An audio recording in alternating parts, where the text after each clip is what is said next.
Shalom, brothers and sisters, and welcome to the Mormon Kabbalah Podcast.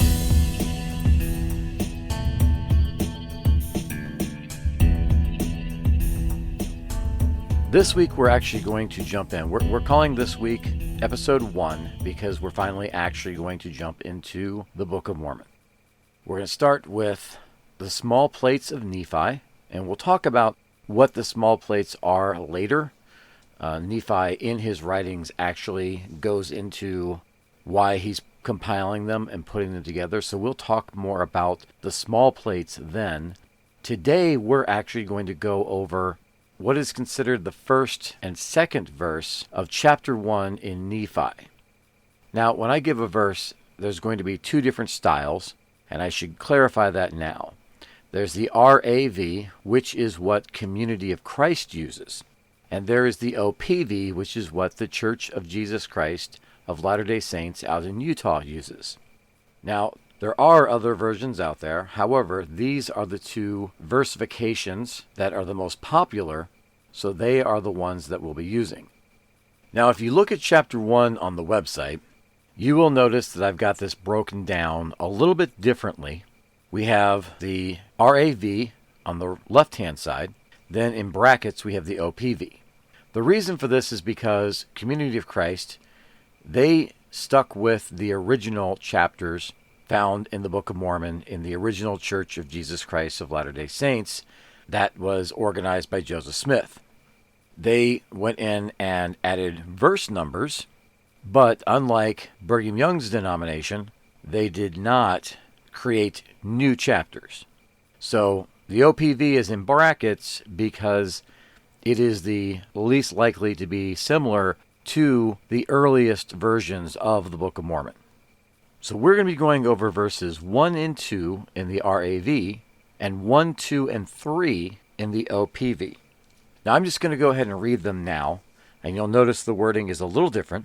It says, I, Nephi, having been born of goodly parents, therefore I was taught somewhat in all the learning of my father, and having seen many afflictions in the course of my days. Nevertheless, having been highly favored of Yahweh in all my days, yea, having had a great knowledge of the goodness and the mysteries of Elohim, therefore I make a record of my proceedings in my days. Yea, I make a record in the language of my father, which consists of the learning of the Jews and the language of the Egyptians. And I know that the record which I make is true, and I make it with mine own hand, and I make it according to my knowledge. Let's break this down. The first portion is really 1a for both versions of the Book of Mormon. I, Nephi, having been born of goodly parents, therefore I was taught somewhat in all the learning of my father, and having seen many afflictions in the course of my days. So the first thing we have here is Nephi is identifying himself. Who is the author of this record? It is obviously Nephi. Now this is key, we'll find later, because of the division between the Nephites and the Lamanites. By the time this is written, Nephi he's the younger brother, we'll find out later on. He's already having to lead his people. Now, knowing the law of Moses, this is likely somewhat uncomfortable for him. It should have been Laban, but Laban was not worthy. Lemuel was not worthy. We're not exactly sure what's going on with Sam, but he apparently also was unable or unfit to lead the people. So here's Nephi taking charge and keeping a record. Now, Kabbalistically, we're going to look at this much differently than what one may be used to. Traditionally, the way a lot of people teach the Book of Mormon is they say, let's take a look at Nephi. Who was Nephi? How was he born? What's his tutelage? In Kabbalah, you are Nephi. You are born of goodly parents. You're also Laman and Lemuel because you also have a rebellious streak inside of you. So as we go through these verses, I want you to think to yourself, where is my Nephi? Where is the Nephi inside of me? And as a Kabbalist, I love that it starts off with I, Nephi, because it's not just saying, I'm the author, my name is Nephi. It's telling you, as the reader, you are Nephi. I'm reading this out loud. I, Nephi. I am Nephi. It's telling you right away to take this internally and find this person, this level of desires inside of yourself. So let's go a little deeper here. I am Nephi. I have been born of goodly parents. What does that mean? Now, a lot of people like to go back to the 1828 dictionary where it says that goodly means attractive. And there's actually some merit to that. There's a few Hebrew words that could have been translated into the Egyptian and then into the English that mean goodly. One of these is shafar, which means beautiful, fair, comely in Arabic. To be bright, to be beautiful, pleasing. This language is from the 1600s, where the word would mean attractive or beautiful, and so that actually does fit. It does make sense. But this is a female singular word, but it's not the only word in Hebrew that gets translated into goodly in this ancient English language. Mara is another Hebrew word that is translated as goodly, and it means desirable or impressive.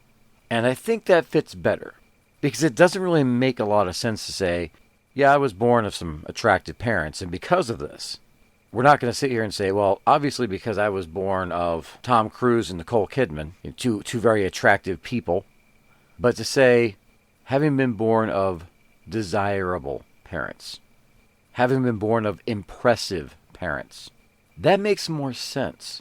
So if Nephi has a desire inside of us, then this means that Nephi was born of an impressive or a godly desire. This good desire, this Christ-like desire, Christian desire, however you want to say that, has been born from other righteous desires.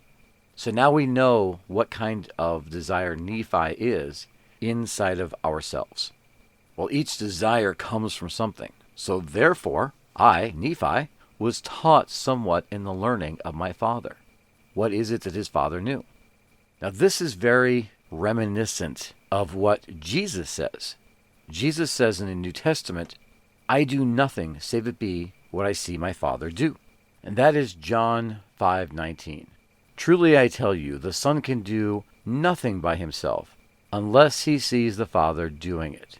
For whatever the Father does, the Son also does. So Nephi was born of impressive parents. And so because of that, he's now doing the things that he saw his father do. He's taking the knowledge that he's been taught that his father learned from his father, and he's going to add on to that. Now, it does say he was taught somewhat. He doesn't know everything, and I think that's true. You have to have something new to introduce a new desire. Otherwise, it's just the same old desire. So Nephi has been taught somewhat in the learning of his father, but he is on his own path, and he is adding unto it. And we know this because of what comes next. And having seen many afflictions in the course of my days. Now, we don't know what was happening around Lehi as Lehi is growing up, but everyone has a reaction to the world based on their perception of the world. The things that we see around us shape us. If you are given ice cream every hour, on the hour, every day, eventually you're going to get pretty sick of ice cream. Or at the very least, it's just going to become, yeah, it's ice cream. But if you only get ice cream once a week, every Thursday night you get ice cream, that's something special. So even though ice cream may taste exactly the same, two different people, under two different circumstances, can have two completely different perspectives. And the perspective here of Nephi is that he has seen many afflictions in the course of his days. And let's turn that internally. We've all had afflictions in the course of our days, right? We've all had good and bad things happen to us. That's just a part of life. But Nephi stays positive about this. In 1b, and that's both for the RAV and the OPV, it says, Nevertheless, having been highly favored of Yahweh in all my days, yea, having had a great knowledge of the goodness and mysteries of Elohim. So, even though he's had bad things happen to him, he has taken the time to see the good. So he knows that he has been highly favored of Yahweh. Well, let's look at that in ourselves. One of the desires of Nephi that we should have if we are at that level is the ability to see God's favor in all the things that happen to us. And sometimes I know that's very hard. I know there's a lot of tragedies. There's a lot of horrible things that happen to people. And I'm not saying that every bad thing is secretly a blessing. Sometimes bad things are just bad things. That doesn't mean that good things don't still happen. And it doesn't mean that we're not highly favored of the Lord. So one of the desires on this level of Nephi is the ability to know that God loves us regardless of what we are going through, regardless of the many afflictions that we see in the course of our days. Because the reality is that God knows and loves all of us. We are all highly favored of Yahweh in all of our days. It's like that poem Footprints. Those days you look back on the sand and you see one set of footprints, that's when God is carrying us. Never forget how much you mean to God, because to God you are everything. And there's a secret here in this portion of the verse. Having been highly favored of Yahweh in all my days, yea, having a great knowledge of the goodness and the mysteries of Elohim. The secret is the second half. We know we are highly favored because we pay attention, we study, we learn, we listen, and we gain a great knowledge of the goodness of God. We do our best to see the positive. There won't always be a positive, but we still strive. We still struggle. And when there isn't a positive, we accept the grace the atonement of Jesus Christ provides for us, so that we can still know of the goodness of God and the mysteries of Elohim. So what are the mysteries of Elohim? What are the mysteries of God? Keep in mind that everything we're going over here is internal, because we're going over a Kabbalistic point of view. And in Kabbalah, God isn't something outside of us that we grab and put into us. God is within. And the point of all this is to let God flow out from us. So what we're really talking about here are perspectives. We were just talking about being highly favored of Yahweh. We can gain a great knowledge of the goodness of God. The mystery of Elohim, the mystery of God, is a perspective. Knowing that God is good, to some, is a great mystery. I know someone who grew up very devout, and one day, when he was a young adult, his father died, had a heart attack right there, right in front of him. He prayed, he did CPR, he did everything he could, but he couldn't save the life of his father. And he asked himself, where was God? Where was God when all of this was happening? He did not feel highly favored. He did not know the goodness of God. And he lost the mystery because he rejected the Lord. I can't judge him for that. I can't blame him for that. Because that has to be a hard thing to go through. I know another individual, and this person took care of and watched a loved one for a very long time, watched them suffer needlessly until they finally passed. And it was painful. It was painful every single day. And it hurt, not just mentally, not just emotionally, but physically, because the mentally and the emotionally, they wear you down. She survived it through prayer. Does that make one of these people better than the other? No, absolutely not. Should we judge one more favorably than the other? No, absolutely not. I don't tell you these stories because I want you to think one of them is good, one of them is bad, one of them is a saint, one of them we should feel sorry for, they're a martyr. I tell you these two stories because the mystery of Elohim is perspective. Through prayer, the woman in the second story was able to overcome her difficulties. She was able to work through them. She was able to stay with God. Did that make her life easier? Maybe, I don't know. But she tapped into that mystery. And so because of that, in spite of the many afflictions she had seen in the course of her days, she recognized that she was still highly favored of Yahweh. And having that great knowledge of the goodness of Elohim, she was able to see the mysteries of Elohim. But please don't think for a second that this means that the individual in the first story wasn't also highly favored of the Lord. My friend just didn't have the perspective to see it. That's not good or bad. It simply is. And so the question we must ask ourselves is, where is our perspective? Because if it's where it needs to be, we can allow God to help us through. If it's not, we're going to make unjust demands because we're going to refuse to understand the Lord our God. The gentleman in the story, because he didn't know the goodness, he was not able to comprehend the mystery. The reason I tell you this is because I want you to be able to unlock the Nephi inside of you if you're not there yet. And if you are there, I want you to be able to recognize that Nephi inside of you. I want you to have that perspective. I want you to know that the atonement of Jesus Christ is so powerful that if you'll let it, it will heal you of whatever burden you're going through. Because Jesus told us to pick up our crosses and follow him. That's Matthew 16:24-26. Both of these people had a cross to bear, and they didn't have a choice. They had to pick up that cross one way or another. But Jesus also said in Matthew 11:30 that his yoke is easy and his burden is light.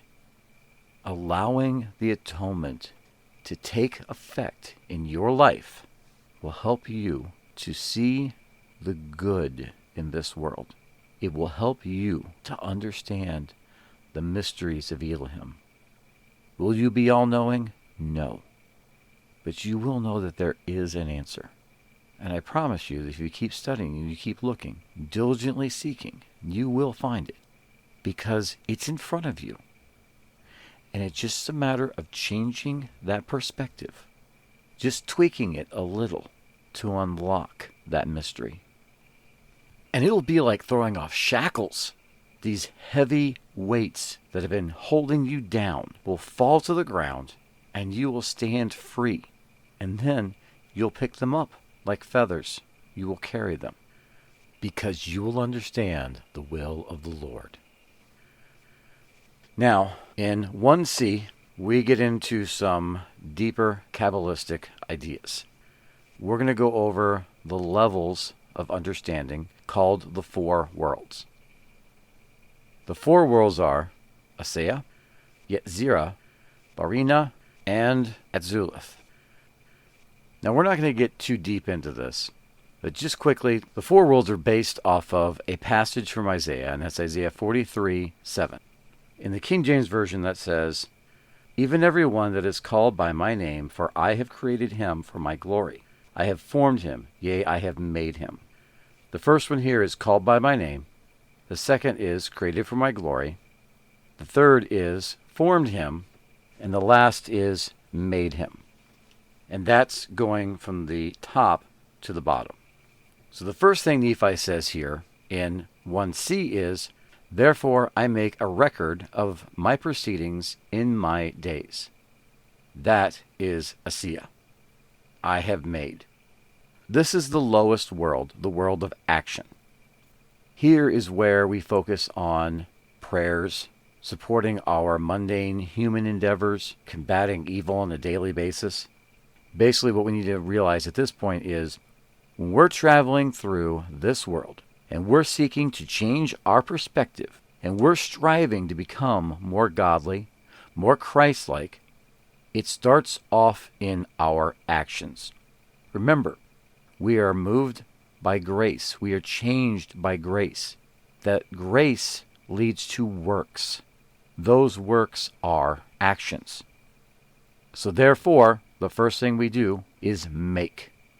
And Nephi is making a record of the proceedings of his days. So let's take that internally.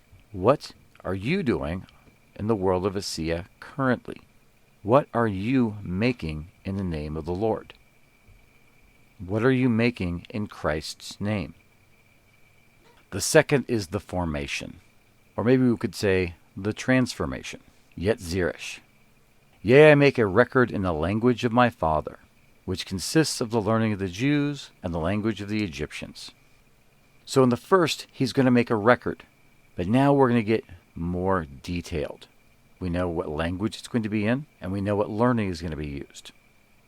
It's interesting here that he says it's going to consist of the learning of the Jews and the language of the Egyptians, because the learning of the Jews typically represents the law, the Torah, the thing that is right, the people who are of God, of Yahweh.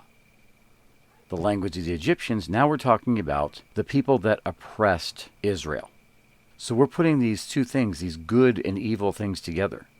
The learning of the Torah and the language of this worldly nation, of the enemy. In this world of formation is sometimes called half good and half evil, because there's a self-consciousness, a being in this world. The half good is that genuine desire that we have to make other people happy. But the half evil, that's going to refer to that self-consciousness, the awareness of ourselves and the need to make ourselves happy. In other words, pride and egoism. We're looking for that middle ground still. How do I please you and somehow also still please myself? So we're still giving into ego here.